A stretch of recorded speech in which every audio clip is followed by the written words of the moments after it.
আমাদের প্রেমের কথা চ্যানেলটির সকল প্রকারের পাঠ গল্প দেখতে আমাদের চ্যানেলটি সাবস্ক্রাইব করে পাশে থাকা বেল আইকনে ক্লিক করুন। দুই বইনে দৌড়ের সামনে অমনে ঘাপটি মেয়েরা দাঁড়ায় আসোস কে? তগো কি নাটকের শেষ নাই? আবার কি নতুন ফোন দিয়ে নিয়ে হাজির হইছস? খেয়াকে একে অপরের দিকে মুখ চাওয়াচাই করে। দুজনের মুখে উদ্বিগ্নতা বিদ্যমান। খেয়ার স্বভাবগত কাজ দাঁত দিয়ে নখ খুঁড়তে খুঁড়তে বলে, দাদিবু বুঝতে পারলো কিভাবে আমরা নতুন ফন্দি নিয়ে এসেছি?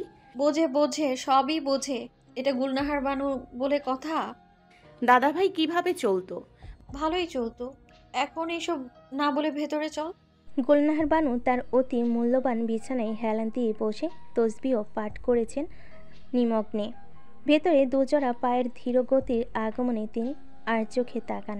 তসবি পাঠ করা বন্ধ করে কপাল ভাঁজ করে বলেন, কি ব্যাপার মানিক জোর? আইজ একসঙ্গে ব্যাপার কি?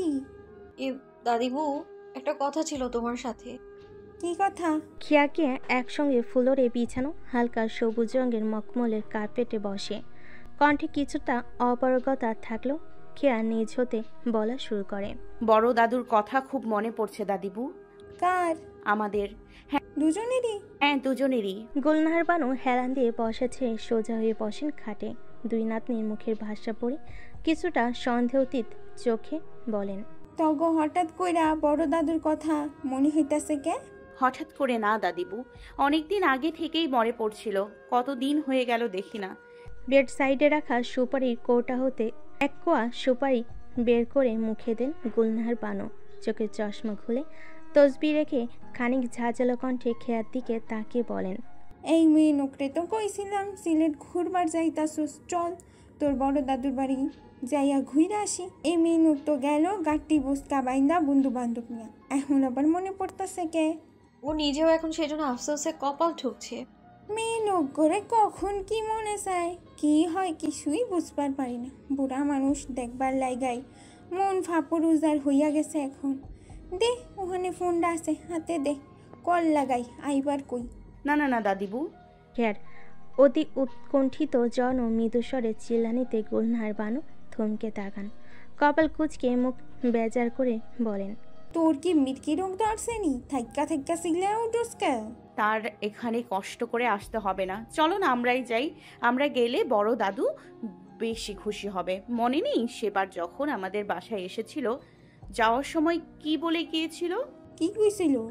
বলেছিল এবার যদি আমরা তার বাসায় না যাই সে আর কোনো দিন আমাদের বাসায় পা রাখবে না। আমি তো শুনলাম না। কেয়া কেয়ার গায়ে চিমটি কেটে চোখ দ্বারা ইশারা করে বলে, আমাদের বলেছিল তাই না কেয়া? বল দাদিবুকে। হ্যাঁ দাদিবু, আমাদের বলেছিল সে নাকি আমরা না গেলে আর কোনোদিনই আসবে না। আসবো না সাই, এবি কইছে বছর ঘুরলেই দৌড়াই দৌড়াই আসবো ভাইয়ের বাড়ি। ভাই জিন্দা না থাকলে কি হইছে, ভাবি তো আছে। তারপরেও একজন মানুষ বারবার বলে গেছে না গেলে কেমন দেখায়। বুড়া মানুষ কখন মরে যায় কি হয়। মরার চিন্তাও কইরা ফেলাইছস দেখি। তুই না গেলেও মাসেই সিলেট কইরা আইলি মেনক। কেয়া ফিস ফিস করে খেয়ার কানের পিঠে কাছে গিয়ে বলে, গেল মাসে না দাদিবু, গেল সপ্তাহে গিয়েছিল এই মেয়ে লোক। কেয়া মলিন মুখে দাদিবুর দিকে তাকিয়ে থাকে। মন গলানোর সর্বাত্মক চেষ্টায় নিজেকে করে মত্ত। যে করে হোক দাদিবুকে রাজি করিয়ে ছাড়বে সে। মনের ভিতরে চোত্র সম্ভার তাকে নিদারুণ জ্বালাই চালাচ্ছে। এক কঠিন আবরণে নিজেকে করেছে আবদ্ধ। এই সব কিছু থেকে তার মুক্তি চাই। এই দূরত্ব নামক বাধাকে সরিয়ে ছুটে যেতে চাই তার কাছে। গুলনাহার বানু চুপটি করে তাকিয়ে তার নাতনির কাতর চাহনি দেখে যান। হঠাৎ বড় দাদুকে দেখার জন্য এত উতলা হয়ে পড়ার যথার্থ কারণ তিনি ঠাউর করতে সক্ষম হন না। উপেক্ষা করার শক্তি যেন হার মানে তার মনে। তখন স্পষ্ট কণ্ঠে বলেন, আচ্ছা চল আমরাই যাই। কেয়া এক লহমায় উচ্ছ্বাসিত হয়ে কেয়াকে জড়িয়ে ধরে। মুখে ফুটে তার ইয়ে শব্দটা একটু জোরে সরেই বের হয়। গুলনাহার বানুর চোখ জোড়া এবার সন্দেহ প্রকাশের ছায়া টানে। কঠিন গলায় বলেন, ক্যারে মেনক, তুই কি জামাই বাড়ি যাইবি না কি যে এত খুশি হইতাছস? আসল কারণ কত দেখি, হাব ভাব তো ভালো ঠেকতাছে না আমার। কেয়া নিজেকে থামায়। কেয়াকে ছেড়ে নিজের উচ্ছ্বাসিত কণ্ঠ দমে বলে, কোনো কারণ নেই দাদিবু, বড় দাদুকে দেখতে পাবো সেজন্যই। তোগো ভার্সিটি না কামাই যাইবো? 2-3 দিন কোনো সমস্যা হবে না। বুঝিস কইলে তোর বাপে এখন রাজি হইলেই হয়। তুমি বললেই রাজি হবে দাদিবু। সময় ধারা কখন? এই সামনের শেষেই যাই দাদিবু, ভালো হবে। আচ্ছা যা ভালো মনে করস তোরা।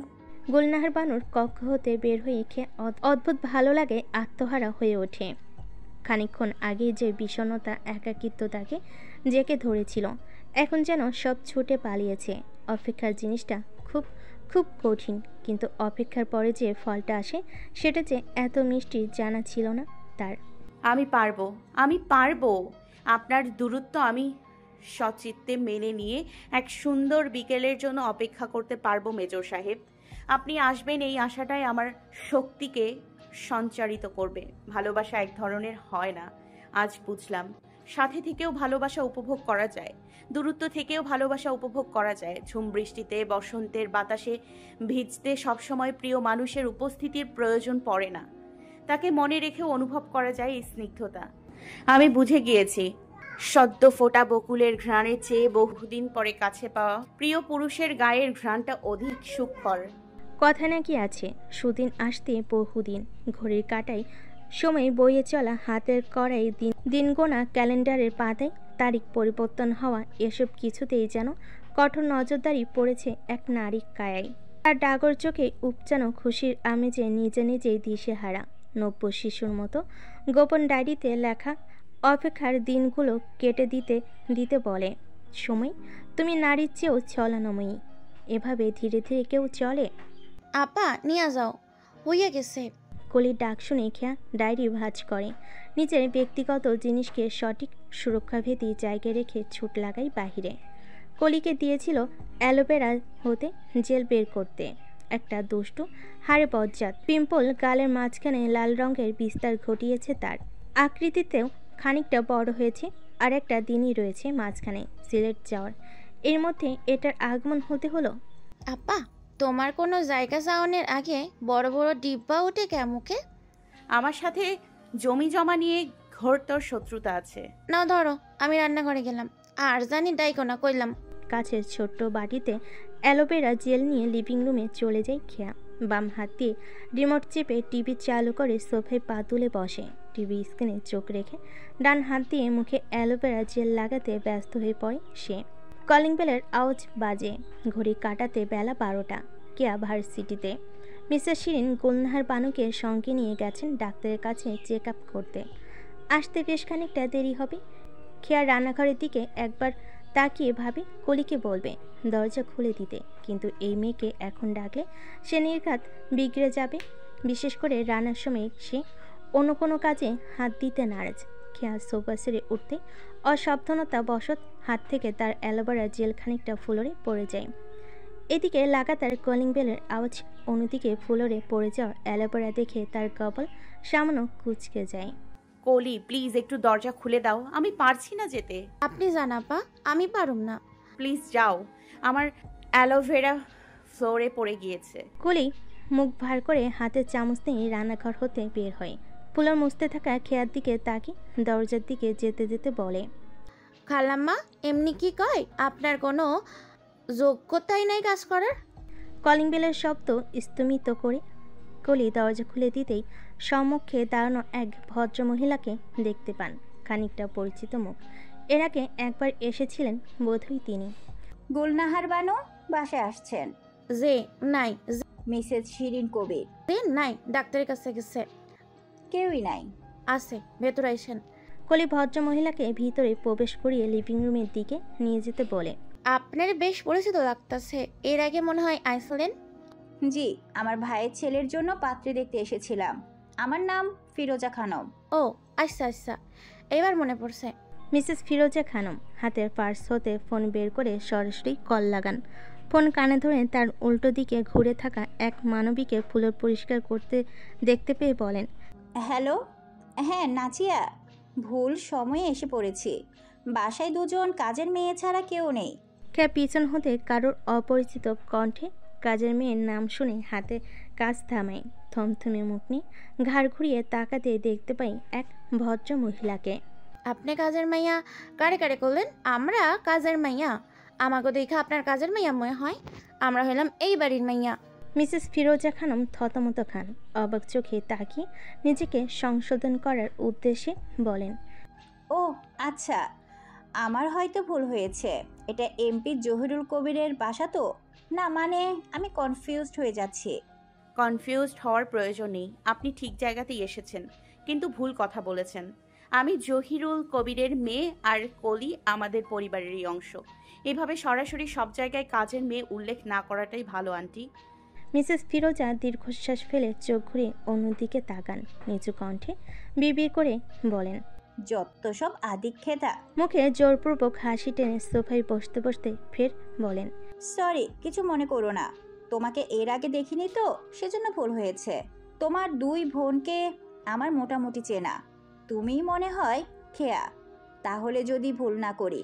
খেয়া কলিকে রান্নাঘরে যাওয়ার ইশারা করে পাশের সোফায় বসে শান্ত কণ্ঠে বলে, জি আমি খেয়া, কিন্তু আপনাকে চিনতে পারছি না। আমি মাহাদীপের একমাত্র ফুপি। খেয়া মাহাদীপ নামটা শুনেই নড়েচড়ে ওঠে। মেজর সাহেবের ফুপি, তার মানে কাজে মেয়ে সম্বোধনের দুঃখটা সে নিমিষেই ভুলে যায়। এতক্ষণে অমনোযোগী দৃষ্টি ছেড়ে কেয়া মনোযোগী হয়ে বলে, আসসালামু আলাইকুম ফুপি। মিসেস ফিরোজা সালামের জবাব ধীর সুস্থে নেন। কিছুটা অসন্তুষ্টতার চিত্র ফুটিয়ে ভারী কণ্ঠে বলেন, অর্ধেক পরিচিত হওয়ার পরেই সালাম? এখনকার যুগে ছেলে মেয়েরা সব কিছুতেই আধুনিকতা খুঁজে। দুঃখিত ফুপি, বিষয়টা অনিচ্ছাকৃতভাবে হয়ে গেছে। আচ্ছা, চা বা কফি? এই ভর দুপুরে আমি চা কফি কোনোটাই খাই না। একটা বিশেষ দরকার এসেছিলাম, যেহেতু বাড়ির গার্ডিয়ানরাই নেই, তাই তোমাকেই বলছি। জি বলুন। মাহাদীপের সঙ্গে তোমার সম্পর্ক কেমন? ওনার সঙ্গে? হ্যাঁ। খেয়া শুরুতেই কিছুটা অপ্রস্তুত হয়ে পড়ে জৈনিক ভদ্রমহিলার প্রশ্নে। সম্পর্ক বিষয়টা তাদের নিজেদের কাছেই এখনও অঘোষিত। সবার সম্মুখে বলার মতো পরিস্থিতি এখনও হয়ে ওঠেনি। সেখানে সরাসরি এমন প্রশ্নে দ্বিধাগ্রস্ত হয়ে ওঠে। জি ভালো। তোমাদের এই ভালো সম্পর্কের চক্করে একটা মেয়ের জীবন যে নষ্ট হয়ে যাচ্ছে, সেটা কি জানো? দুঃখিত, বুঝতে পারছি না, একটু ক্লিয়ার করে বলুন প্লিজ।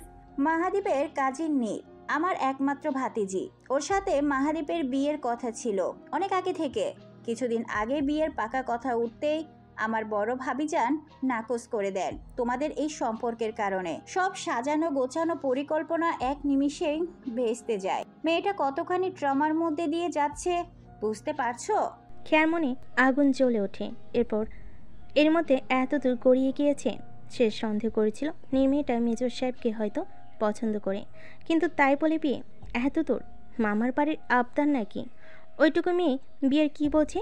আবার নাকি ট্রমা? বীজগণিতের জটিল অঙ্ক দিলেই ট্রমা ক্ষমা করে চলে যাবে। তোমাদের এই সম্পর্কের কারণে আমার দুই ভাইয়ের মধ্যে যে বন্ধনটা, সেটা কিন্তু নষ্ট হয়ে যাবে। তাই বলছি।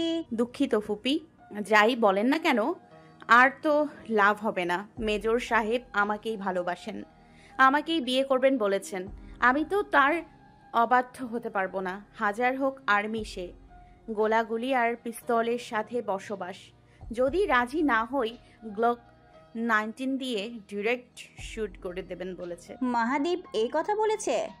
জি, উনি বলেছেন। মিসেস ফিরোজার মুখ অন্ধকারে আবৃত হয়ে যায়। ছোট মুখ করেই বলেন, তুমি কি জানো তোমার বোনকে আমরা এর আগে মাহাদীপের জন্য দেখতে এসেছিলাম? তুমি আমাকে তখন শিখিয়েছিলে ক খ গয়ে সিরিয়াল। খেয়ার কোচকানো কপাল এক মুহূর্তে সোজা হয়ে যায়। চোখ দুটো গোল গোল করে তাকিয়ে বিষমী মাখা স্বরে বলে, আমি বলেছিলাম? জি, তুমিই বলেছিলে। কেয়ার জন্য মেজর সাহেব? আমাদের সবার পছন্দ হয়ে গিয়েছিল, শুধুমাত্র তোমার কথার জন্য ভেঙে গিয়েছে। আমাদের ছেলে বয়স্ক, তুমি নিজে তোমার বড় বোনের বড়, এইসব বলে বলে ভাজিয়ে দিয়েছো। বিয়ে ঠিক হয়ে গেলেও কি আর ভাজি দিলেই কি? প্রথমত উনি নিজেও রাজি হতেন না এই বিয়েতে। দ্বিতীয়ত আমার বোনকে যদি বলতাম এটা আমার সম্পদ, তুমি সরে যাও, সে আমার ঠোঁট নাড়ানোর আগেই বুঝে যেত এবং সঙ্গে সঙ্গে জায়গা ছেড়ে দিত। এত বিশ্বাস? আমার জীবনে কাছের মানুষদের প্রতি আমার অগাধ বিশ্বাস। মিসেস ফিরোজা সোফা ছেড়ে উঠে দাঁড়ান। আফসোসের স্বরে বলেন, আমি যদি আগে জানতাম আমাদের মেয়ে মাহাদীপকে পছন্দ করে, তাহলে অন্য কোথাও কোনো সুযোগ সৃষ্টি করতে দিতাম না। মাহাদীপের সঙ্গে নীরের বিয়ের দেওয়ার ব্যবস্থা করেই ছাড়তাম। তবুও বলবো, যদি বিবেকবান হও বা মেয়েটার কষ্ট একটু বুঝতে সক্ষম হও, তাহলে মাহাদীপকে বুঝিয়ে সুজিয়ে ছেড়ে দাও।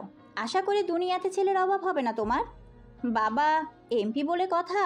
খেয়ার মাথা ভয়াবহ গরম হতে থাকে, মুখভঙ্গি হয়ে ওঠে কঠোর। এমনিতেও তেরা কথা সে সহ্য করতে পারে না, তারপর এমন অগোছালো উল্টাপাল্টা কথা তার মেজাজ করে দেয় খারাপ। জল শক্ত করে বলে, ক্ষমা করবেন ফুপি, আমি আমার ব্যক্তিগত সম্পর্ক ছেড়ে দেওয়ার জন্য তৈরি করিনি। যদি মেজর সাহেবের নীরের প্রতি কোনো অনুভূতি থাকতো আমি নিঃসন্দেহে সেটা বিবেচনা করে দেখতাম। যেহেতু সেটা নেই, অতএব আমি এক্ষেত্রে বিশেষ দয়াবান হতে পারছি না। আপনি বরং নীরের জন্য ভালো অ্যাডমিশন কোচিং সেন্টারের খোঁজ করুন। এইচএসসি পরীক্ষা শেষে অ্যাডমিশন টেস্টের প্রিপারেশন শুরু করতে হবে। ভর্তি পরীক্ষায় চান্স না পাওয়ার ট্রমা এর চেয়ে আরও কষ্টের। মাহাদীপের জন্য তোমাকে আমার খুব একটা পছন্দ হলো না। জি ফুপি, এটা আমি আপনার মুখ দেখেই বুঝতে পেরেছি। আমার হবু স্বামী আর হবু শাশুড়ি আবার আমাকে চোখে হারায়। হবু স্বামী শাশুড়িও হয়ে গেছে? হবে না, বিয়ে করার জন্যই তো এত কিছু। মিসেস ফিরোজা আগ পিছে আর কোনো জবাব না দিয়ে হনহনিয়ে লিভিং রুম ছেড়ে চলে যান। দরজা অতিক্রম করে বাইরে চলে যেতে খেয়া ঠোঁট গোল করে নিঃশ্বাস ছাড়ে। সব ঝামেলা কি আমার সাথেই হতে হবে? যার জন্য এত কিছু ফেস করতে হচ্ছে সে বান্দা তার জগতে নিজ ধ্যানে আছে, আর আমার করতে হচ্ছে আগাছা নিধন। সব শোধ তুলব। ভাগ্য ভালো দাদিবু ছিল না, তা না হলে তো আজ কুরুক্ষেত্র হয়ে যেত। বাংলা মাসের 14 উপসংহার। 2টা দিন আগে হলো ইংরেজি মাস অনুযায়ী আজকে এপ্রিলের প্রথম দিন, নতুন মাসের নবযাত্রা। গত মাসের হয়েছে অবশেষে অবসান। দীর্ঘ প্রতীক্ষা, দীর্ঘ অধিকার শেষে আজ হবে নব উন্মেষ। তিত্তির করে কাঁপছে ঠোঁট, গাঢ় কাজলের ছোঁয়াতে চেয়ে আছে চোখ জোড়া। আয়নে নিজের দিকে স্থির চোখে তাকিয়ে থাকে খেয়া, চোখের পাতা তার অনড়। নিজের মনের ভিতরে বয়ে চলা ঢেউ সামলাতে হিমশিম খেয়ে চলেছে সে। চুলগুলো কাজ ছেড়ে কিছুটা বড় হয়েছে। খোলা জানালা হতে আসা বেনামি হাওয়াগুলো চুলের সঙ্গে সঙ্গে গায়ে স্বল্প শিহরণ জাগায়। আয়নার সামনে দাঁড়িয়ে নিজের কপালের মাঝখানে নরম হাতের ছোঁয়ায় আবেশিত করে সে। মৃদু ঠোঁট নাড়িয়ে বলে, আপনার এঁকে দেওয়া মিষ্টি পরশের ইফেক্ট এখনো আছে মেজর সাহেব। পরাজয়ের জন্য প্রস্তুত হন। সিলেটে গত 2 মাসে 3 বার পদযাত্রা হয়ে গেছে খেয়ার। মনে অজান্তে ঢাকা চেয়ে এখন সিলেট টানে তাকে বেশি। নানান বাহানে নিজেকে হাজির করে এখানে। বড় দাদুর বাসে আসার একটা দিন হয়ে গেছে। এসেছে গুলনাহার, বানু আর সে। কেয়ার আসার কথা থাকলেও হুট করে পরীক্ষা পড়ে যাওয়াতে আর আসা হয়নি। খেয়া আপু, কত সময় নেবে আর? রাজিনের ডাকে খেয়া আয়না হতে চক্ষু সরে। ড্রেসিং টেবিলের উপর রাখা হাতঘড়িটা পড়তে পড়তে বলে, এই তো হয়ে গেছে ভাইয়া, চলো। ড্রাইভ কিন্তু আমি করব, আমি শিখেছি। ওরে বাচ্চা, আরো একটু বড় হও তারপরে। বসার ঘরে গুলনাহার, বানু তার বড় ননাসের সাথে খুশি গল্পে বেশ বিভোর। আজ কতটা দিন পরে সাক্ষাৎ হয়েছে তাদের। সাংসারিক জীবনের গল্পের যেন সমাপ্তি ঘটছে না। দাদিবু, আমরা বের হচ্ছি। গুলনাহার বানু পান চিবোতে চিবোতে খেয়ার দিকে তাকি কপাল কুচকে বলে, এত সাজন দিছস কেমেনো, কোনখানে যাবি? দাদিবুর কথাই কিচেন থেকে চাচিমণি উকি মেরে খেয়াকে দেখে। খেয়া কিছুটা ইতস্তত বোধ করে মেঝেতে দৃষ্টি ফেলে। জবাব দেওয়ার আগে বড় দাদু বসা ছেড়ে উঠে হাসতে হাসতে কাছে এসে দাঁড়ায়। থুতনির নিচে হাত রেখে আদুরে স্বরে বলেন, রাখো তো, ওগুলো বাচ্চা মানুষ, সাজার ওই বয়স। দেখো তো কি সুন্দর লাগছে, মাশাল্লাহ। ও একটু রাজিয়ানকে নিয়ে ঘুরতে বের হবে, এসে থেকেই তো ঘরবন্দি। তাড়াতাড়ি এসো দাদুমণি, কেমন? দেখা শুনে যাইস মেনো, টাকা পয়সা আছে কাছে? আছে। ঘড়ির কাঁটা সকাল 10টার কাছাকাছি। সমতল রাস্তায় শোষ করে গাড়ি চলছে। ড্রাইভিং সিটে খেয়া। গাড়ি চালানোটা বলা চলে তার শখের মধ্যে সবচেয়ে দামি অংশ। দক্ষ হাতে সুকৌশলে তাই আয়ত্ত করে নিতেও খুব একটা বেগ পোহাতে হয়নি তাকে। ঠোঁটের কোণে লেপ্টে আছে লাজুক হাসি। ফ্রন্ট সাইড মিররে একটু পরপর চোখ যেতেই সরিয়ে নিচ্ছে খেয়া। এর আগে যতবার মেজর সাহেবের সঙ্গে দেখা হয়েছে তার প্রত্যেকবারই কোনো না কোনো খুঁত থেকেছে। অগোছালো মেয়ে হয়ে সম্মুখে দাঁড়াতে হয়েছে বারবার, কিন্তু আজ ব্যতিক্রম। এনেছে নিজের মধ্যে ভিন্নতা। গাঢ় নীল রঙের সুতোয় কাজ করা থ্রি পিসটা গায়ে মানিয়েছে দারুণ। নিজের গোছালো রূপটা মেজর সাহেবের সামনে তুলে ধরতে তার এত দীর্ঘ আয়োজন। গন্তব্য সিলেট সেনানিবাস। লন্ডন থেকে সিলেট ফ্লাইটের অবতরণের সময় ছিল ভোর 7টার দিকে, কিন্তু এত সকালে বাসা থেকে বের হতে গেলে দাদিবর কঠিন জেরাই পড়তে হবে ভেবে খেয়া 10টার দিকেই সময়টা বেছে নিয়েছে। হ্যাঁ আপু, তুমি এত স্মুথলি ড্রাইভ করতে পারো, wow. Yes, it's my fashion. কিন্তু হঠাৎ সেনানিবাসে কেন? It's my passion.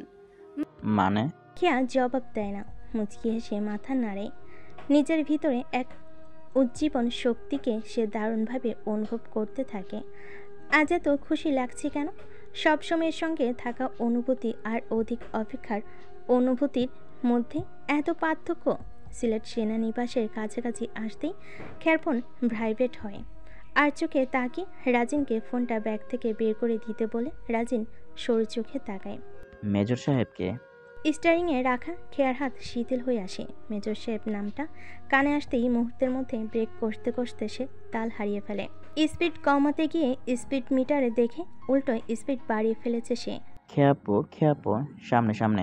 বেসামাল পরিস্থিতি থেকে কোনোভাবে তাল ফিরিয়ে আনে খেয়া। স্পিড বাগিয়ে এনে রাস্তার একপাশে সাইড করাই গাড়ি। জড়লো ধাক্কা হতে নিজেদের কোনোভাবে সামাল দেয়। এখনই তো উপরে চলে যেতাম, আল্লাহ বাঁচিয়েছে। ধরো তোমার ফোন। খেয়া নিজেকে ধাতস্থ করে দুবারের বার রিং হওয়া ফোনটা কানে ধরে। বুকের মধ্যে দামামা বাজিয়ে চলেছে তার, হাত কাঁপছে সমান ধারায়। হ্যালো। ভার্সিটিতে এসেছো? না তো, কেন? আসুনি কেন? আমি তো সিলেট, আপনার সেনানিবাসের সামনে। আপনি কোথায়? বোটানি ডিপার্টমেন্টের সামনে। হাসপাতাল বেডে শুয়ে শুয়ে নীরবে চোখের পানি বিসর্জন দিচ্ছে এক কষ্টক্লিষ্ট নারী। কাজল লেপ্টে ছড়িয়ে পড়েছে তার চোখের নিচ জুড়ে। ঠোঁটে লিপস্টিকের ছোঁয়া মুছে হয়ে আছে শুষ্কতার জরাজীর্ণ। বিধ্বস্ত তার রূপ, নেই কোনো উচ্ছ্বাসের আবছায়া। কি করে হইল? একটা ছোট দুর্ঘটনা। স্যামরা, হেডা তো আমিও বুঝবার পারছি, তো এইটা হইল কেমনি? তুই তো তাজাই আসাস, এই মেনুকের এই অবস্থা হইল কে? রাজিন হাসপাতাল কক্ষের এক সাইডে দাঁড়িয়ে খেয়ার দিকে নজর দেয়। গুলনার বানু সরাসরি জেরাতে পড়ে যায় বিপাকে। দুর্ঘটনা যে খুবই অনাকাঙ্ক্ষিতভাবে ঘটে গিয়েছে সেটা বুঝবে কি করে? এক মুহূর্তে কি দিয়ে কি হয়ে গেল সে নিজেই এখনও বুঝে উঠতে পারছে না। কাচুমাচু ভঙ্গিতে জবাব দেয়। আসলে দাদু, গাড়ি সাইডে রেখে আমি পানি কিনতে গিয়েছিলাম। আপু গাড়ির ভিতরে ছিল। পিছন থেকে একটা গাড়ি এসে ধাক্কা দিতেই এই অবস্থা। পেছনি থেকে গাড়ি ধাক্কা দিল কে? সেটা তো সেই গাড়ির ড্রাইভার জানে, আমরা জানি না। গুলনার বানুর চোখ মুখ থমথমে। ভীষণ রেগে আছেন নাকি দুশ্চিন্তায় মেজাজ গরম করে রেখেছেন কে জানে। ভালো মেয়ের ঘর থেকে বের হলো সকালে, দুপুর না পেরোতেই শুনে দুর্ঘটনায় হাসপাতালে বন্দি। কিসের খাওয়া কিসের দাওয়া সব ফেলে ফুলে সবাই ছুটে এসেছেন দেখতে। খেয়ার দিকে টিপ টিপ পায়ে এগিয়ে আসেন গুলনার বানু। সঙ্গে রয়েছে বড় দাদু আত্মার ছেলে সারোয়ার কাউসার। প্রত্যেকের মুখ দুঃখে ভাড়া ক্লান্ত, হাতে পায়ে কপালে ক্ষত নিয়ে নিদারুণ ক্লেশে জর্জরিত খেয়া। সব দুঃখ তার আজ মেজর সাহেবের সাথে এত কিছু করেও দেখা করতে না পারাটা। রাগটা আসলে সে মেজর সাহেবের উপরে দিবে নাকি নিজের উপর দিবে বুঝতে পারছে না। দ্বিধা দ্বন্দ্বে ভুগতে ভুগতে সে রাগটাকে স্থগিত করে রেখেছে। অতঃপর নিজে মনোকষ্টে ভুগছে। সবসময় কেন তার সাথে উল্টাপাল্টা হয়? যে বেটা ধাক্কা দিয়েছে সে ইচ্ছে করে দিয়েছে, এতটুকু সে নিশ্চিত। ভাগ্য ভালো বড় দুর্ঘটনা হতে রক্ষা পেয়েছে। তা নয়তো এই জীবনে আর সিলেটমুখী হতে হতো না। বাবা সিলেটের নামই ভুলিয়ে দিতেন একেবারে। তবে একটা জিনিস স্পষ্ট বুঝতে পেরেছে, অশান্তি হোক ঝামেলা হোক আর মানুষই হোক, সে সাইডে থাকলেও তারা নিজ পায়ে হেঁটে এসে তাকে ধাক্কা মারে। এই দুঃখটা সে রাখবে কোথায়? মেনক কান্তেছস কে? ঢাকানোর ব্যবস্থা করবো? শরীরের মধ্যে আর কিছু হয়েছে কি? তুই কান্দিস না, ওষুধ দিছে সারবনি খাড়া। তোর বাপেরে তো কিছুই কর হয় নাই। হে হুনলে কাজ বাদ দিয়ে এখনই সুইটটা আইব মাইয়ার কাছে। কায়সার বাবা, তুমি যাও, ডাক্তারকে ডাকো তো। দাদু ভাই আমার কান্না করছে, হয়তো কোনো সমস্যা হয়েছে, বলতে পারছে না। কায়সার সাহেব মাথা তুলে চিন্তিত মুখে বের হওয়ার আগে খেয়া তার কান্না একটু বিরতি দিয়ে বলে, যেতে হবে না, আমার কিছু হয়নি। তাহলে তুমি যে কান্না করছো দাদু ভাই? তার কষ্ট উতলে ওঠে, সব কিছু বৃথা লাগছে। বড় দাদুর হতে চোখ ফিরিয়ে নেয়। মিথ্যা কথা বলার শাস্তি হয়তো এটা ছিল। এই বুড়ো মানুষটাকে দেখার বাহানা না করে যদি মন থেকে চাইতো তাহলে হয়তো এই শাস্তি পেতে হতো না। অসৎ উপায়ের কাজ যে শুদ্ধ হয় না, এটা হয়তো তারই প্রমাণ। খেয়ার বিরতি নেওয়া কান্না আবার হাজির হয়। সমস্ত দুঃখ আজ তাকে ঘিরে ধরেছে। কত আশা করেছিল আজকের দিনটা নিয়ে, সব কিছু তাই এভাবে ভণ্ডুল হয়ে গেল। এত অপেক্ষা, এত আকাঙ্ক্ষার ফল এক নিমিষেই ছুটে গেল। খেয়ার টুকরে কেঁদে উঠতেই কায়সার সাহেব আর দেরি করে না, সরাসরি ডাক্তার ডাকতে কেবিন থেকে বের হয়ে যান। ও বাবু, কষ্ট হইতাছে? দাদিপুর নরম কণ্ঠে মিষ্টি ডাক শুনে খেয়া আবেগে আপ্লুত হয়ে ওঠে। ঝরঝর করে বর্ষার বাড়ি ধারার মতো অশ্রু বিসর্জন দিয়ে বলে, খুব কষ্ট হচ্ছে কোনো কষ্ট হইতাছে বাবু? মনে। মনে? খেয়া রান্নার মাঝেই বুঝতে পারে লাইন ছেড়ে বেলাইনে ঢুকে পড়েছে সে। মনে কষ্ট মানে তো অন্য কিছু। দাদিবু যদি সন্দেহ করে তো সর্বনাশ। সে কান্নার বেগ কমায়, নিচু গলেই বলে, পরীক্ষায় এক সাবজেক্টে ফেল এসেছে। এই জন্যই কান্তাছো সেমনি? গোলনার বানুর নরম মুখভঙ্গি গরম হয়ে ওঠে ফের। বড় ননাসের দিকে তাকিয়ে খড়খড়ে মেজাজে বলেন, দেখো আপা, আমার জহির কি পাগল পাল্টাছে। ভাতি নষ্ট, পরীক্ষায় ফেল মেয়েরা হাসপাতালের বিছানায় বইয়া কাঁদতেছে। মেয়েনো, তুই যে ফেল মারার সাদ্রি, এটা তো আমি ওই দিনই বুঝছি। যেদিন তোর এই গাছের নাম জিগান হইল তুই কইতে পারলি না, বুঝছেই গেছিলাম এটা জহিরের মাকাল ফল। এর জন্য আবার কান্দন লাগবো? চোখ মোস, চোখ মোস, অত কষ্ট পাওয়া লাগবো না। তাও ভালো একটা আরে ফেল দিস, জোর ধইরা দিলে আবার সমস্যা হয়ে যেত। কি ব্যাপার, এখানে তো হইচই কেন? পেশেন্টের কি অবস্থা? ডাক্তার সহ একজন নার্স কেবিনে প্রবেশ করতে সব জায়গা ছেড়ে ছুড়ে দিয়ে এক সাইডে গিয়ে দাঁড়ায়। কায়সার সাহেব ডাক্তারকে খেয়ার কাছে নিয়ে গিয়ে বলে, মেয়েটা আমার শুধু কান্না করছে, কি হয়েছে বলতে পারছে না, আপনি প্লিজ একটু দেখুন। ডাক্তার সাহেব, আমার নাতির মনের অসুখ হয়েছে, দেখেন তো সরণ যায় কিনা। মনের অসুখ? জি। ডাক্তার সাহেব খেয়ার দিকে সূক্ষ্ম নজরে তাকায়, নরম হেসে বলেন, বুঝতে পেরেছি। তবে আপনারা প্লিজ সব এখন কেবিন হতে বের হন, আমরা আমাদের ট্রিটমেন্ট করি। ডাক্তারের নির্দেশ অনুযায়ী একে একে সবে কেবিন ছেড়ে বের হয়ে যায়। খেয়া চোখ বুঝে অন্যদিকে কাতর হওয়ার আগেই ভেসে আসে। হ্যালো সুইট লেডি, মন কি খুব খারাপ? খেয়া তৎক্ষণাৎ চোখ খুলে সম্বোধনটা তার বেশ পরিচিত। ঘাড় ঘোরাতেই দেখতে পাই সেই হাস্যোজ্জ্বল ডাক্তার আঙ্কেল। আর্মি ক্যাম্পে যার সঙ্গে দেখা হয়েছিল, কথা হয়েছিল সাময়িক সময়ের জন্য। আঙ্কেল আপনি? এতটাই মন খারাপ যে আঙ্কেলকে এতক্ষণ পরে চিনতে পারলে? খেয়া উঠে বসার চেষ্টা করলে আনিসুল হক কঠিনভাবে মানা করে দেন। হাত ভরিতে সময় দেখে বলেন, মোটেই নয়, তোমার যথার্থ বিশ্রাম প্রয়োজন মামনি। আপনি এখানে হঠাৎ? কি করে বলো, আসতে হলো। তোমার আর্মি ম্যান আমাকে পাঠিয়েছে। Army man? জি। উনি কি সিলেট এসেছেন? একটু আগে এসেছে। আসলেন না কেন? সে খুব অল্প সময় হাতে নিয়ে ঢাকায় গিয়েছিল, কাঙ্ক্ষিত ফলাফল অর্জিত না করতে পেরে আবার সিলেট ব্যাক করেছে। এখন সে তার কাজে ব্যস্ত। খেয়া নির্নিমেষ লোচন ঘোলাটে হতে থাকে, অভিমানী কণ্ঠে জবাব দেয়, একটাবার আসলে কি খুব সময় নষ্ট হতো? তা মনে হয় না, চাইলে আসতে পারতো, কিন্তু মেজর সাহেব নিজে না এসে আমাকে পাঠিয়েছেন। তার ভাবনা চিন্তা আমাদের মাথার উপর দিয়ে চলে, ধরতে পারাটা মুশকিল। আসতে হবে না, থাক, আমি তো তার কেউ না, শুধু শুধু আসবেন কেন? ডাক্তার সাহেব তার সামনে এক আবেগপ্রবণ নারী স্পষ্ট অভিমান মাখা বদন দেখতে পান, যার মধ্যে পপন হয়েছে ভালোবাসার নিখুঁত শস্য। দীর্ঘদিনের পরিচর্যাবিহীন অবস্থায় হয়ে উঠেছে রুক্ষ। শান্ত সুরে বলেন, আমরা মানুষকে খুব সহজে ভালোবাসে, কিন্তু ভালোবাসার মানেটা বলছি না, বলছো কি তুমি? কেন নির্বিকার ভঙ্গিতে মাথা নাড়িয়ে না জানে। নব্য প্রেমে মাতাল হওয়া নারিকায়া জানে না এর মানে কি, জানবে কি করে?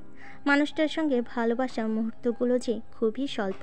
শোনো সুইটে, ভালোবাসা হচ্ছে এক ধরনের অ্যালার্জি জনিত অসুখ, আর সে অসুখটা আমি তোমার মধ্যে স্পষ্ট দেখতে পাচ্ছি। আবেগ, মায়া আর প্রত্যাশার সুঘ্রাণ তোমাকে প্রবলভাবে আকৃষ্ট করেছে, চুম্বকের ন্যায় টানছে, ঠিক চিংড়ি মালাইকারি আর ইলিশ পোলাও যেমন টানে। তুমি জানো এই সুঘ্রাণে নিজেকে বিলীন করলে তোমার কষ্ট পেতে হবে, ট্রিটমেন্ট কিংবা মেডিসিন নিতে হবে, তবুও তুমি ভালোবাসার স্বাদ নিতে মরিয়া হয়ে উঠেছ। এতটা সাহস পেলে কি করে? সাহস? হ্যাঁ। ওটা হয়তো আমার মনের স্বচ্ছ অনুভূতি থেকে আসছে। তার মানে তুমি বুঝতে পারছো তার প্রতি কতটা অ্যাটাচড হয়ে গেছো। কষ্ট হবে যেন পা বাড়িয়েছ। মেডিসিন তো রয়েছে, আমি কষ্ট দেখে ভয় পাই না। সাহস আছে আমার, তবে ভীষণ অভিমান জমেছে। ওয়েল ডান মাই গার্ল, তোমার মনে দারুণ একটা স্পিরিট রয়েছে। পারফেক্ট কাপল হতে চলেছে তোমরা। ধন্যবাদ আঙ্কেল, কিন্তু উনি জানলেন কিভাবে আমি অ্যাক্সিডেন্ট করেছি? সেনানিবাস এরিয়াতে দুর্ঘটনা ঘটেছে, আর উনি জানবেন না যে গাড়িটা তোমাকে ধাক্কা মেরেছে সেটাকে জব্দ করা হয়েছে। ইতিমধ্যেই তোমার মেজর সাহেব হয়তো অনেক ব্যক্তিকে আমার কাছে ট্রিটমেন্টের জন্য পাঠিয়ে দিয়েছেন। কেয়া নিলিপ্ত দৃষ্টিতে তাকিয়ে থাকে, মুখ ফুটে দেয় না কোনো প্রত্যুত্তর। লৌহ মানবটা সবসময় তাকে দোলাচলে তুলাই, নিজের মনে আত্ম অভিমানটাকে ধরে রাখে সে। 1 মাস বুভুক্ষের ন্যায় অপেক্ষা করেছে সে, পারত না একটাবার কাছে আসতে। পর্যায় হয়েছে জন্যই কি মুখ লুকিয়েছে? কই, মারামারি কাটাকাটির কথা তো বলে দিতে হয় না। অপেক্ষণীয় প্রিয়তমার আগে আসামির সাথে সাক্ষাৎ ঘটিয়ে ফেলেছে ম্যানালেস মেজর। আমি আসি এখন, কেমন? কোনো চিন্তা নেই মামুনি, জেন্টলম্যান দেখো ঠিক সামলে নেবে। নির্ঘুমহীনতার রাত, আকাশের বুকে ক্ষুদ্র ক্ষুদ্র তারার সমারোহ জেগেছে। কালো ঘুটঘুটে অন্ধকার রাতে ছাদের এক কান্নিসে দাঁড়িয়ে আছে খেয়া। খোলা হাওয়ায় চুলগুলো উঠছে তার আপন তালে। দূরদৃষ্টিতে নিয়েছে মগ্নতার আশ্রয়। বুকের মধ্যে বইছে করুণ সুর। কঠিন অভিমানে দগ্ধ সে, মনে মনে স্থির করে কোনো কথা বলবে না নিজ হতে, কিচ্ছু করবে না, নিজকে আড়াল করবে তার অবহেলার চাদরে। থাকুন আপনি আপনার জগতে, আপনার মতো।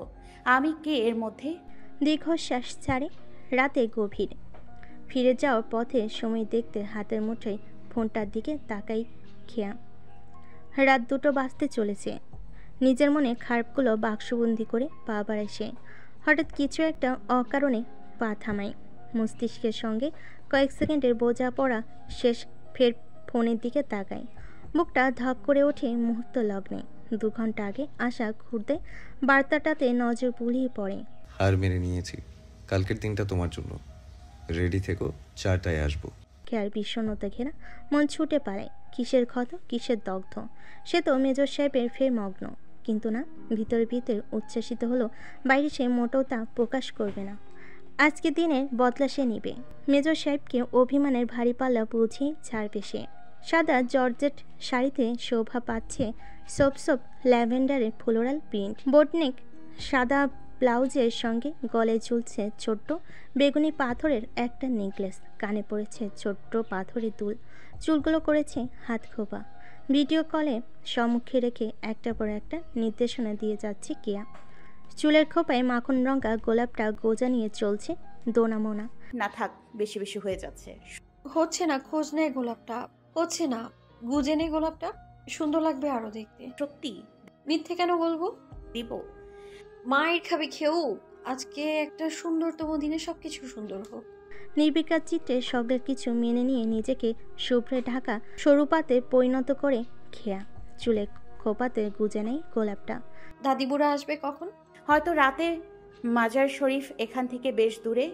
চাচিমণিকে বলেছিস? উনি গোলাপটা এনে দিয়েছে। ভিডিও কলে থাকাকালীন সময় খেয়ার ফোনে মাহাদীপের কল আসে। খেয়া তড়িঘড়ি করে ফোনটা হাতে নিয়ে বেলকনিতে ছোটে। নিচে অপেক্ষারত কাঙ্ক্ষিত মানুষটা দেখা পেয়ে তার মুখে স্বচ্ছ হাসি ফোটে। সাদা টি শার্ট আর কালো প্যান্ট পরিহিত গম্ভীর পুরুষটা ফোন হতে চোখ তুলে তাকায় সামনে। চোখে এঁটে রাখা কালো সানগ্লাসটা খুলে ফেলে নিমিষেই। তীক্ষ্ণ চোখ জোড়া তার স্থির হয়ে যায়। সমুদ্রের উত্তাল ঢেউ হয়ে ওঠে শান্ত নির্মল। খেয়া সামনে এসে দাঁড়ায়। লাজুকতা আর অভিমানে সুচ্ছি মুখখানা করে রাখে নিম্নভেদী। নিজেকে প্রথম মেজর সাহেবের সামনে এভাবে উপস্থাপন করতে হয়ে ওঠে রক্তিম ফুলে নেয় লাজুক। মাহাদীপ তার মুগ্ধ চোখের দৃষ্টি সরায়। হাতের ফোনটা পকেটে পুরে গাড়ির দরজা খুলে দেয় সঙ্গে সঙ্গে। খেয়া শাড়ি সামলে দরজা ভেদে প্রবেশ করা কালে তার বিছানো আঁচলটা মাহাদীপ অতি যত্নে হাত দিয়ে ধরে। খেয়া বসতেই কোলের উপরে দিয়ে সে দরজা বন্ধ করে দেয়। গাড়িতে এসে সিট বেল্ট বাঁধতে বাঁধতে নিজেদের মধ্যে প্রথম নীরবতা ভাঙে মাহাদীপ। পুরুষালী কণ্ঠস্বর ভেদ করে সম্মুখে দৃষ্টি ফেলে বলে, কোথায় যাবে? পছন্দের কোথাও যাওয়ার ইচ্ছে আছে? নির্ভেদ প্রশ্ন, উত্তরের অপেক্ষা। কেয়া বহু কষ্টে নিজের অভিমান ধরে রাখে। নিজের নাজুকতা সামলে সে তার মুখ ঘুরিয়ে জানালার দিকে তাকায়। সম্মুখে দৃষ্টি রাখা মাহাদীপ লাবণ্যময়ী নীরব প্রত্যাখ্যানে ঠোঁটের কোণে নীরব হাসি ফোটায়। ঘাড় ঘুরিয়ে তাকায় না তার দিকে, সামনে দৃষ্টি রেখে বুঝে যায় তার প্রণয়ের ঠুনকো অভিমান। নিস্তব্ধ পথ জুড়ে হয়ে ওঠে না কোনো কথা। কেমন উসখুস করে। একদিকে তাকিয়ে থাকতে থাকতে তার ঘাড় ব্যথা হয়ে উঠেছে। মনের মধ্যে অভিমানের জায়গায় এখন ভীষণ রাগ হচ্ছে। সে না হয় রাগ করে এমন মুখ ফুলিয়ে বসে আছে, কিন্তু এই ব্যাটা তার এমন নীরবতা পালন করার মানে কি? কোথায় একটু বারে বারে নিজ হতে কথা বলবে, তার মান ভাঙবে তা নয়, নিজেও একই সাথে মুখে কুলু পেটেছে, তাকাচ্ছেও না পর্যন্ত। ভাবা যায় এর মাঝে হয়তো কোনো রসকসই নেই। আসামি আর গোলাগুলির সাথে থাকতে থাকতে মন হয়ে গেছে শক্ত পাথর। লালখাল সিলেট ৩৫ কিলোমিটার পথ পাড়ি দিয়ে অবশেষে গাড়ি এসে থামে লালখাল পর্যটন কেন্দ্রে। গাড়ির চাকা স্থির হতেই খেয়া বুঝে যায় নীরব যাত্রার অন্তিম পর্ব ঘটল। মাহাদীপ গাড়ি হতে নামার পূর্বে স্টোরেজ কম্পার্টমেন্ট খুলে ভিতর হতে কালো রঙের মাঝারি সাইজের এক ধাতব পিস্তল বের করে খুব স্বাভাবিকভাবে টি শার্টের আড়ালে কোমরে গুজে নেয়। অতঃপর ফোনটা হাতে নিয়ে বের হয়। খেয়া দীর্ঘশ্বাস ফেলে পিস্তল দেখে। মাহাদীপ উল্টো ঘুরে এসে দরজা খুলে দেয়। খেয়া শাড়ি ধরে ধীর ভঙ্গিতে বের হয় গাড়ি থেকে। সবুজের সমারোহে মনোমুগ্ধকর পরিবেশ। নিরিবিলি পরিবেশটাই, নেই কোনো জনমানুষের ভিড়। স্বল্প পর্যটকের আবির্ভাবে নির্জনতায় ঘিরে আছে লালখাল। মাহাদীপ হাত বাড়িয়ে খেয়ার নরম হাত নিজের মধ্যে মুঠোবন্দি করে। নাজুক লতিকা হঠাৎ প্রিয় পুরুষের স্পর্শে কেঁপে ওঠে। শরীর জুড়ে বয়ে যায় ঠান্ডা স্রোত। এক হাতে কুচির সামনে পায়ে পায়ে তাল মিলাই তার সঙ্গে। সিলেট কি তোমার নেইবার? দুদিন না যেতেই চলে আসো। খেয়ার মনে আবার রাগ জমে। যতই চাচ্ছি নিজেকে শীতল করতে, এই লোক তাকে দিগন্তেজে জ্বালিয়ে দিচ্ছে। মুখে উচ্চারণ করে না কোনো কথা, মন বিক্ষুব্ধ হয়ে জানান দেয়। সিলেট নেইবার হোক আর মামার বাড়ি হোক, তাতে আপনার কি? আপনার বাসায় এসেছি আমি, 100 বার আসবো, 1000 বার আসবো, তাতে আপনার কি? হাত ছাড়ুন, হাত ছাড়ুন, লাগবে না আপনার খোঁচানো মার্কা কেয়ারিং। স্বচ্ছ নীল রঙের জলরাশি বয়ে চলেছে নদী জুড়ে। দেখে মনে হচ্ছে আকাশ তার সমস্ত রং ঢেলে দিয়েছে তাতে। এতটা দূর হতেও স্পষ্ট চিকচিকে বালি প্রতীয়মান হচ্ছে তল জুড়ে। নদীর দুপাশে জুড়ে উঁচু নিচু পাহাড়, বিস্তর সবুজ। এই ছোট ছোট পাহাড়ের কোলে একখানা ঘরের ছাউনিতে এসে দাঁড়ায় মাহাদীপ খেয়া। চারিদিকে নির্মলতা মনকে করে প্রশান্ত। নদী থেকে আসা হাওয়া খেয়া শাড়ির আঁচল উড়ায়। চুলগুলো হয়ে ওঠে বেসামাল। এক হাতে শাড়ির আঁচল, অন্য হাতে চুলগুলো কানের পিঠে গুজতে গিয়ে হিমশিম খায় সে। মাহাদীপ খেয়াকে দেখে সরু দৃষ্টি মেলে। কিছুটা দূরত্ব বজায় রেখে দাঁড়ানো অভিমানী কন্যাকে এক হাতে টেনে নিজের কাছে এনে দাঁড় করায়। পাতলা শাড়ি ভেদ করে উদর স্পর্শ করে নিজেদের মধ্যে দূরত্ব ঘুচায়। অপর হাতে চুলগুলো কানের পিঠে সন্তপনে গুজতে গুজতে শান্ত কণ্ঠে বলে, শাড়ি পরেছো কেন? কেন খারাপ লাগছে দেখতে? খেয়ার বাঁকা উত্তরে মাহাদীপ খেয়ার চোখে চোখ রাখে। কানের পিছন অংশে শক্ত হাতে ছুঁয়ে ধীর কণ্ঠে বলে, বাহিরে এসব পাতলা শাড়ি পরবে না আর। জেলাসি? জেলাসি। শাড়ি আমার সামনে আমার ব্যক্তিগত কামরায় পরবে শুধু।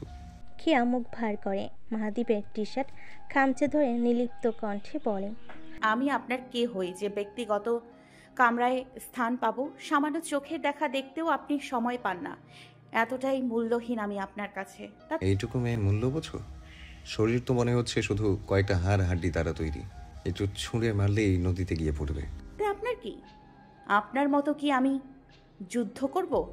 মাহাদীপ হাতের আঙ্গুল দ্বারা খেয়ার ঠোঁট ছোঁয়। তার বাচন রুদ্ধ করে বলে, আমার কাছে সর্বপ্রথম আমার দেশ, আমার পেশা, আমার কাজ, তারপরে বাকি সব। আর এটা তোমাকে এখন থেকে মেনে নিয়ে চলতে হবে, বুঝতে পেরেছো? বুঝতে পেরেছি। আমার এটা নিয়ে কোনো সমস্যা নেই, আমি পারবো মানিয়ে নিয়ে চলতে। একটা মাস কি এর যথার্থ উদাহরণ নয় আপনার কাছে? আমি তো আমার পরাজয় মেনে নিয়েছি, তাহলে এত অভিমান কেন? কালকে আপনি চাইলেই আসতে পারতেন, আসলেন না কেন? কালকে আসলে আজকের দিনটা আসতো না। খেয়ার ভাঁজকিত কপাল সমান্তরাল হয়ে যায়। টি শার্ট খামচে দেওয়ার হাত শিথিল হয়ে আসে। লোহ মানবটার চোখ হতে চোখ নামিয়ে নেয় ধীরে ধীরে। আজকের চেয়ে কালকের দিনটা বেটার হতো। হুম।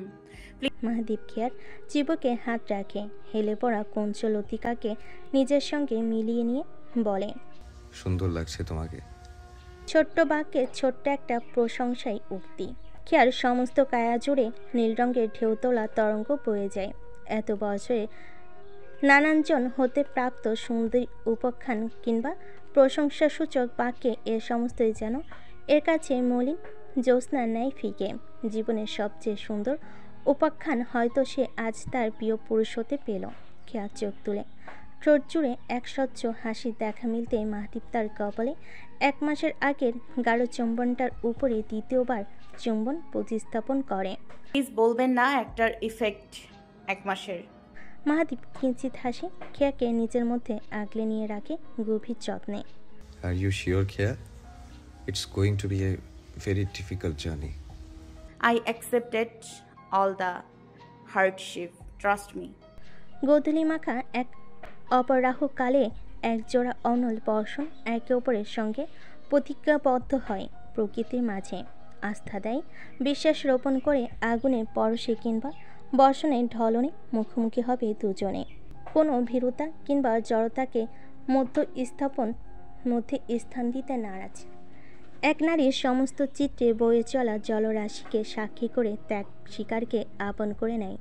প্রিয় পুরুষকে দেশের জন্য বিলিয়ে দেওয়া কিংবা হারিয়ে যাওয়াতে প্রকাশ করে না বিন্দুমাত্র কার্পণ্যবোধ।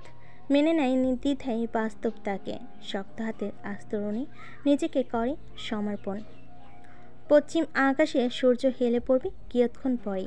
সে আঁচল দুলিয়ে দুলে নিবিড় অভয়ারণ্য উপভোগ করে খেয়া। নিঃসন্দেহে জীবনে সবচেয়ে সুন্দরতম দিনের মধ্যে অন্যতম এটা তার কাছে। নীল নদীর কলকল বাতাস তাকে টানে ইচ্ছে করে নদীতে পা ভিজানোর। মাহদীপ তার হতে কিছুটা দূরে দাঁড়িয়ে ফোনে কথা বলছে, হয়তো জরুরি কল, কিন্তু খেয়ার মন মানে না। সে লম্বা লম্বা ঘাস পেরিয়ে মেজর সাহেবের কাছে গিয়ে দাঁড়ায়। ইশারায় বোঝায় পানিতে পা রাখবে সে। মাহদীপ খেয়ার ইশারা বুঝতে পেরে হাত ঘড়িতে সময় দেখে নেয়, অতঃপর পায়ে পরিহিত উঁচু হিলটা খুলে যাওয়ার জন্য বলে তাকে। খেয়া দাঁড়িয়ে থেকে হিলের ফিতে খুলতে অক্ষম হলে ঘাসের উপরে বসতে নেয়। মাহদীপ খেয়াকে বসতে বাধা দেয়। ডান কাঁধে ফোন চেপে সে হাঁটু মেরে বসেই নিজেই তা খুলে দেয়। হিলজোড়া নিজ হাতে নিয়ে খেয়াকে নদীতে যাওয়ার অনুমতি দেয়। সবুজ নরম ঘাসের উপর পা বিচন হতে খেয়ার মন স্ফুটিত হয়ে ওঠে। মুক্তমনা পাখি নাই, দুহাতে শাড়ির কুচি ধরে উঁচু নিচু ঢাল পেরিয়ে চলে যায় জলাধির কাছে। ভেজায় তার দুটি পা। প্রকৃতির নিদারুণ অনুভব সে শুষে নেয় চোখ বুজে। আজ এত হালকা লাগছে কেন নিজেকে? সে কালকে যা ভেবেছিল, যা আশা করেছিল, তার চেয়ে বহুগুণ বেশি পাওনা আদায় করে ফেলেছে। এত নির্ভীরতা কেন লাগছে নিজেকে? খেয়া চোখ খুলে ঘাড় ঘুরিয়ে তাকায় পিছনে। দেখতে পাই দেশের জন্য একজন নিষ্ঠাবান সৈনিককে, একজন আদর্শ পুরুষকে, যার ব্যক্তিত্ব তাকে প্রতি পদে পদে মুগ্ধ করে চলেছে। কতটা সহজভাবে তার জুতো জোড়া হাতে রেখে নিজের কর্ম সংলাপে ব্যস্ত। একটু পরপর সতর্ক দৃষ্টি মিলছে তার দিকে। খেয়া ঘাড় ফিরিয়ে সম্মুখ রাখে। মানুষটার যত্ন, মানুষটার ভালোবাসার ধরন সবার হতে ভিন্ন। নিজেকে সৌভাগ্যবতী মনে করতে ভুলে না সে। সূর্য তার আলোর রোশনায় তপলি তপলা বেঁধে বিদায়ের পথে। ওই তো অদূরে অর্ধ নিমজ্জিত হয়ে আছে সে। নদীর ধারে ফোটা জারুল ফুলের পাপড়ি বিছিয়ে পড়ে রয়েছে চারিদিক জুড়ে। জারুল ফুলের একটা ডাল ছিঁড়তে খেয়ার কি অদম্য চেষ্টা, কিন্তু পারে না তার স্বল্প দৈহিক উচ্চতার কারণে। পিছন হতে হাত বাড়িয়ে একটা ফুলসহ ডাল ছিঁড়ে তার হাতে দেয় মাহাদীপ। অতঃপর কর্মসংলাপ শেষ করে ফোনটা পকেটে রেখে খেয়ার কাঁধে হাত জড়িয়ে ফিরে যেতে উদ্যত হয় গন্তব্যে। একটা সুন্দরতম দিনে সমাপ্তি ঘটে, নতুন দিনের সূচনায়। সূর্য ডোবার মুহূর্তেই মিলিয়ে যেতে থাকে দুজন মানব মানবী। দূর হতে দৃশ্যমান হতে থাকে তাদের সদ্য জন্মানো এক গভীরতর সম্পর্কের নব উত্থান। ভালোবাসার রঙিন অধ্যায়ে সাক্ষী রাখে সুন্দর বিকেলটাকে। ক্যাপ্টেন সাজিদ কপালের ঘাম মুছিয়ে দুহাত কোমরে রেখে দীর্ঘশ্বাস ফেলে। পরনের খাকি ইউনিফর্ম তার সেদ কণায় ভিজে উঠেছে। মুখ অবাই রক্তবর্ণ। কংক্রিট দ্বারা তৈরি লম্বা সারি সারি বন্দি সেলের মধ্যে 304 নম্বর সেলের সামনে তার এমন নিস্তব্ধ ভঙ্গিতে দাঁড়ানোর মানেটা কিছুটা নিরাশার ইঙ্গিত দেয়। হয়তো কোনো চলমান কাজে তিনি বাধাগ্রস্ত হয়েছেন বা অপারগতা প্রকাশ করেছেন কাজটা সম্পূর্ণ করতে। সিলেট সেনানিবাসের অভ্যন্তরে অবস্থিত সেনা কারাগার। বিশাল এই সেনা কারাগারে লম্বা করিডোর ভেদ করে স্থাপিত একের পর এক সেল। কঠোর নিরাপত্তা বেষ্টনী দ্বারা যা রাখা হয়েছে সুরক্ষিত। অন্ধকারাচ্ছন্ন এই ভুতুরে সেলগুলো হতে মাঝে মাঝে ভেসে আসছে নির্দয় পাষাণদের তীব্র করুণ সুর। পাপ মোচনে কিংবা পাপের শাস্তিভোগে নিজেদের করেছে সমর্পণ। দুজন সেনা অফিসারের গমগমে বুলেটের আওয়াজ স্পষ্টত হয়। ক্যাপ্টেন সাজিদ এবং লেফটেন্যান্ট তানজিব সতর্ক ভঙ্গিতে নিজেদেরকে সংযত অবস্থায় দাঁড় করান। টান টান বুক এবং সিনাই প্রস্তুত হন মেজর স্যারের সম্মুখীন হতে। স্যার, কর্নেল স্যার জবানবন্দি রেস্ট্রিকশন দিয়ে দিয়েছেন। আপনি কি রেস্ট্রিকশন ফলো আপ করে তথ্য বের করতে সক্ষম হয়েছেন? Sorry sir, it's quite impossible. Okay, now it's my turn. But sir. Don't panic captain, আমি আপনাকে বুঝতে পেরেছি। ইনশাআল্লাহ একদিন আমাদের সময় আসবে। রেস্ট্রিকশন আপনাকে দেয়া হয়েছে, আমাকে নয়।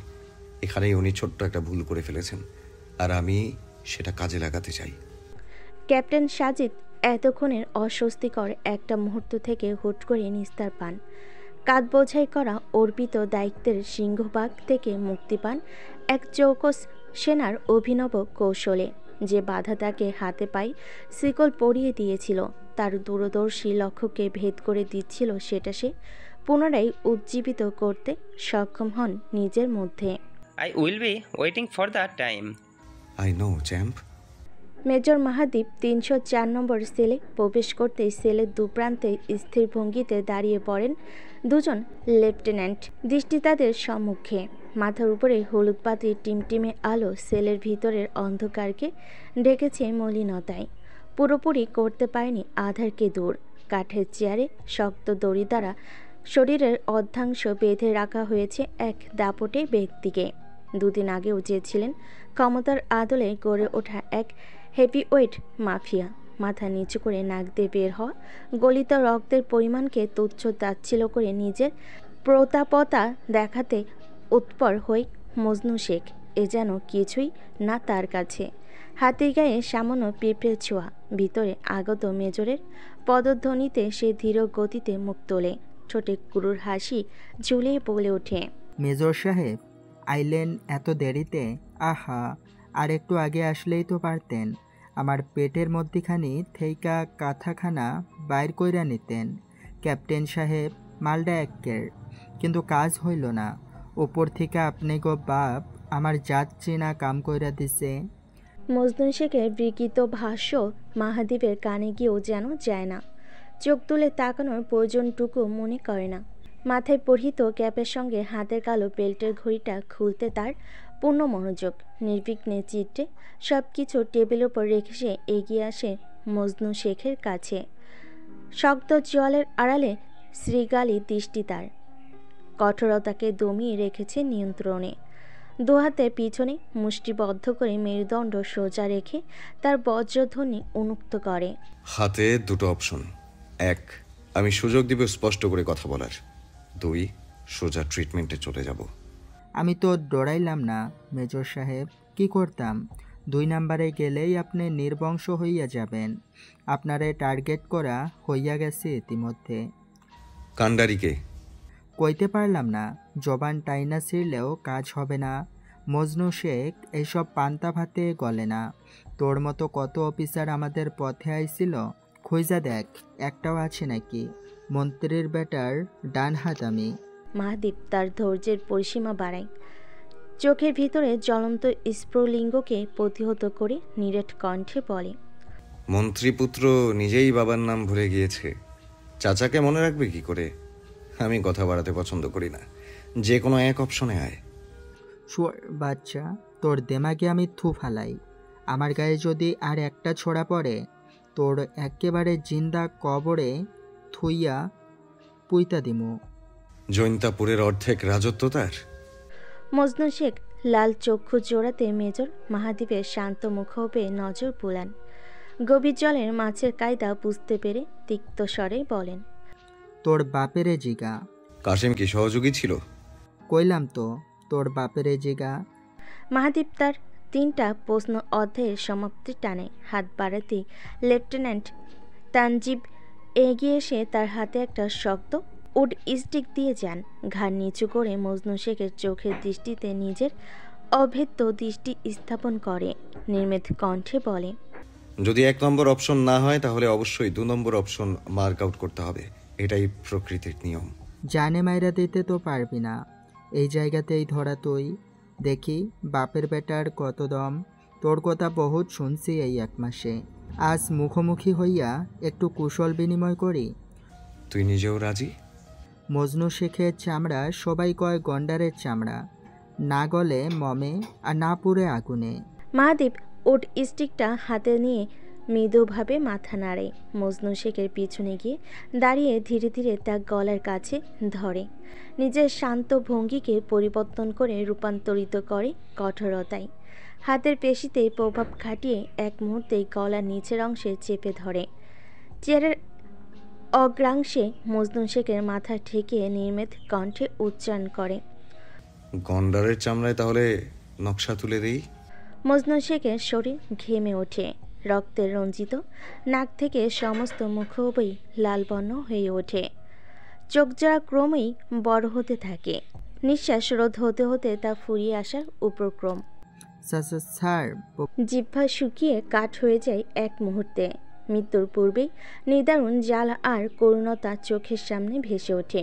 কোনো আকুতি কিংবা অনুরোধ মেলে না এই পাথুরে মানবের কাজ হতে।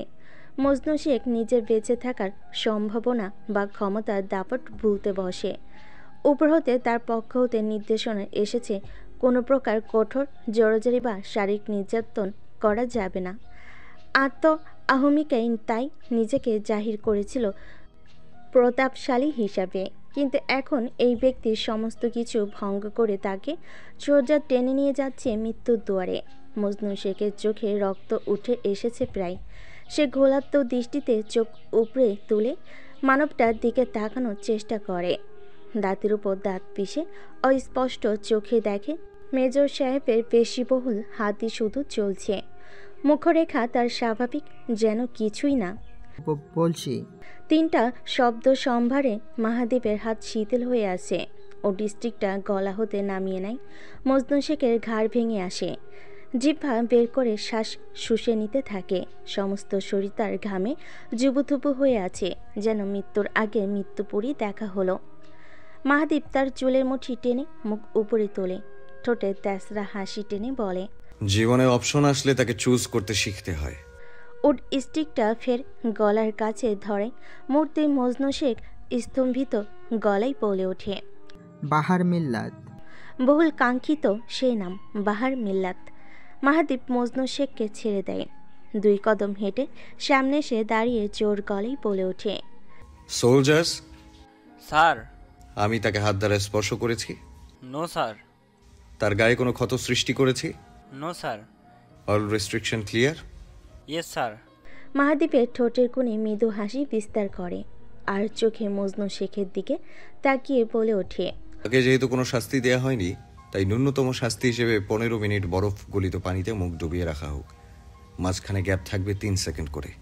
Roger that sir. উচ্চ শব্দে মিউজিকের ফ্লোর কাঁপছে অনবরত। লাল নীল বাতিতে জমকালো আয়োজনে জমে উঠেছে আসর। উদ্যমহীন নাচে মত্ত এক একজন। চারপাশ জুড়ে বিদেশি মদের পাহাড়। তালজ্ঞান ভুলে অশ্লীল উদযাপনে ব্যস্ত নারী পুরুষ। নেই কোনো বাধা ধরা নিয়ম জারি। 100 জনের উপরে মানুষের অবস্থান বার কাউন্টারে। কেউ গিলছে তো কেউ গিলাচ্ছে। ব্যয়াপনার অতি উচ্চ সীমায়।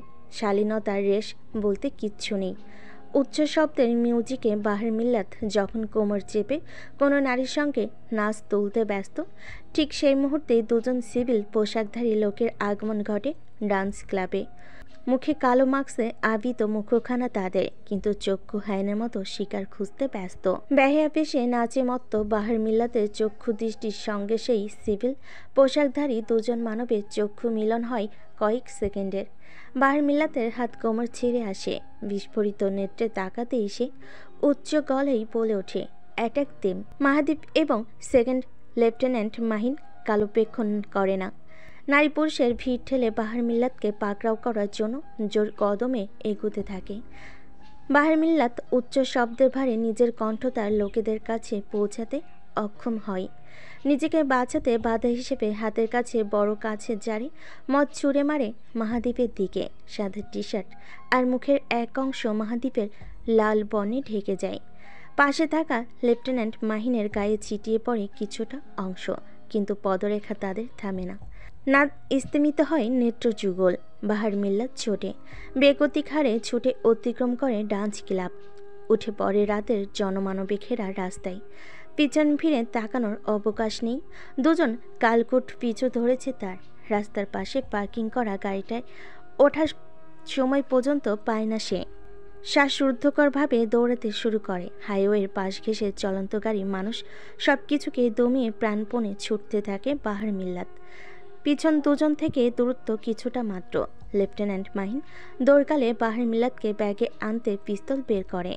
তাক করে শুট করা মুহূর্তে মাহাদীপ পিছু ঘুরে জোর গলায় চিল্লি বলে ওঠে, এই don't shoot, it's public place. ব্যস্ত নগরীর রাস্তায় ছুটে চলা ট্রাক বাসকে পিছু ফেলে অনবরত দৌড়ে বাহার মিল্লাত ক্রমশ শক্তি হারিয়ে ফেলতে থাকে। অধিক মদ্যপানে শরীর নিঃসার হয়ে আসছে তার, কিন্তু তার যে করে হোক ধরা দেওয়া যাবে না। উপায়ন্তর পন্থা খুঁজতে রাস্তা পার হওয়া এক মা এর সঙ্গে ছোট বাচ্চাকে টেনে ধরে, পকেট হতে ছুরি বের করে সরাসরি গলার নিচে ধরে বাচ্চাটার। মাহাদীপের সঙ্গে সঙ্গে লেফটেন্যান্ট মাহিনেরও পদধ্বনি মন্থর হয়ে আসে। বাচ্চাটির কন্দনরত মুখ আর মায়ের অস্পষ্ট স্বরের আহাজারিকে আশ্রয় করে বাহার মিল্লাত ক্রুদ্ধ হাসি ঝুলিয়ে বলে, এক পা এগোবি তো খতম করে দিব। বাচ্চাটাকে ছাড়। ছেড়ে দিব? তবে আমি আগে রাস্তা পার হবো, তারপরে তোরা পিছু নিবি তো একদম ডিরেক্ট গলার নলি বের হয়ে আসবে। বাচ্চাটির মা ভয়ত স্বরে চিৎকার করে ওঠে। মাহাদীপ দু কদম পিছায়। বাহার মিল্লাত বাচ্চাটার গলায় নিচে ছুরিধর অবস্থায় রাস্তার ওপর পাশে চলে যায়। অতঃপর ধাক্কা মেরে ফেলে দিয়ে দৌড়ে চিকন সরু গলির মধ্যে ঢুকে পড়ে। মাহাদীপ একই গলিতে ঢুকে পড়ে, কিন্তু মাঝখানে কিছুটা সময়ে ব্যবধান তৈরি হওয়াতে বাহার মিল্লাত অধরা হয়ে যায়। লম্বা চিকন গলি ভেদ করতে লেফটেন্যান্ট মাহিনের মুখোমুখি হয় ফের। মাহাদীপ ফিরে আসে গলির মোড়ের সামনে, ধোয়াত কোমরে ভাঁজ করে দেখতে থাকে সম্মুখে। সরু চোখে গাঢ় নিঃশ্বাস পড়ছে তার। ওই লাল ইটের বিল্ডিংটা এই এরিয়ার মধ্যে সবচেয়ে উঁচু। লেটস গো দেয়ার। লাল ইটের বিল্ডিংটা 4 তলা বিশিষ্ট। পুরনো আমলের সাবজে বিল্ডিংটা বহন করছে তা দেখেই বোঝা যাচ্ছে। লোহার ছোট গেট খুলে মাহাদীপ অভ্যন্তরে প্রবেশ করতে লেফটেন্যান্ট মাহিন সংযত স্বরে ওহ বলে। আশেপাশে তাকিয়ে দেওয়ালের সাথে লাগোয়া একটা ছোট্ট পানিকল দেখতে পায় মাহাদীপ। দ্রুত পায়ে এগিয়ে যায় সেদিকে। পানিকলটা ছেড়ে তার নিচে মাথা দিয়ে চুলগুলো ভিজে টি শার্ট হতে খানিকটা মদের দাগ মুছে নেয়। চোখে মুখে পানি ছিটা দিয়ে ভেজা চুলগুলো ব্যাক ব্রাশ করতে করতে সেই বাড়ির মেন কলাপসিবল গেট নক করে। 2-3 বার নক করতে ভেতর থেকে একজন বয়োজ্যেষ্ঠ লোক বের হয়ে আসেন। গেট না খুলেই প্রশ্নবিদ্ধ চোখে তাকিয়ে বলেন, কি চাই? লেফটেন্যান্ট মাহিন পকেট থেকে আইডি কার্ড বের করে ওনার সম্মুখে ধরেন। আপনার বাসার ছাদে যাওয়াটা আমাদের জন্য এই মুহূর্তে ভীষণ প্রয়োজন, প্লিজ একটু তাড়াতাড়ি বিবেচনা করুন। বয়োজ্যেষ্ঠ লোকটি দুজন সেনা কর্মকর্তার দিকে আশ্চর্যজনিত চোখে তাকিয়ে থাকতে থাকতে কলাপসিবল গেটের তালা খুলে দেয়। গেট খুলে দিতেই মাহাদীপ 1 সেকেন্ডও সময় ব্যয় করে না। দ্রুত গতিতে সাদা সিঁড়ি টপকাতে থাকে। পিছন হতে লেফটেন্যান্ট মাহিন সম্ভ্রম সুরে বয়োজ্যেষ্ঠ লোকটার কথা না শুনে ধন্যবাদ জানিয়ে দৌড়ে উঠে আসতে থাকে সাদে। 4 তলা বিল্ডিংয়ে রঙিন সামিয়ানা টানানো, হলুদ গাধা দিয়ে সাজানো চারপাশটা একটু সন্ধ্যামুখো ভাব হয়ে আসতেই জ্বলে ওঠে মরিচ বাতিগুলো। চারপাশ জুড়ে মেয়ে আর ছোট বাচ্চাদের হইচই, হয়তো গায়ে হলুদের প্রোগ্রামের সূচনা লগ্ন। মাহাদীপ এবং লেফটেন্যান্ট মাহিন সাদে উঠতেই তাদের দ্রুতই একই সঙ্গে বাঁকা হয়ে যায় চারপাশের আয়োজন দেখে। উপস্থিত মেয়েগুলোর মধ্যে কোলাহল থেমে যায়। আচানক দুজন সুপুরুষের হঠাৎ সমাগম দেখে তারা বিস্মিত নয়নে চেয়ে থাকে। মাহাদীপের সম্মুখ দৃষ্টি অন্যদিকে ঘুরে না, সোজা চলে যায় গলিমুখ ছাদের কার্নিশে। পিছন হতে উঠে আসা বয়োজ্যেষ্ঠ লোকটি সবাইকে বলেন ওনারা আর্মি অফিসার। বয়োজ্যেষ্ঠ লোকটার কথা পরিষ্কার করে দাওতে সবার কুচকানো ভুরুর সাথেই প্রশ্নমুখ ভাব দূর হয়ে যায়। একে অপরের মিলে কানে কানে শুরু করে ফিসফিস। দৃষ্টি দুজন সেনা অফিসারের দিকে রেখে হাসাহাসি শুরু করে। ছাদের কিনারে ঘেঁষে দাঁড়িয়ে দুজন দুদিকে নজরবন্দি করে। এখন হতে দুই গলির মধ্যপ্রান্ত প্রায় পরিষ্কার।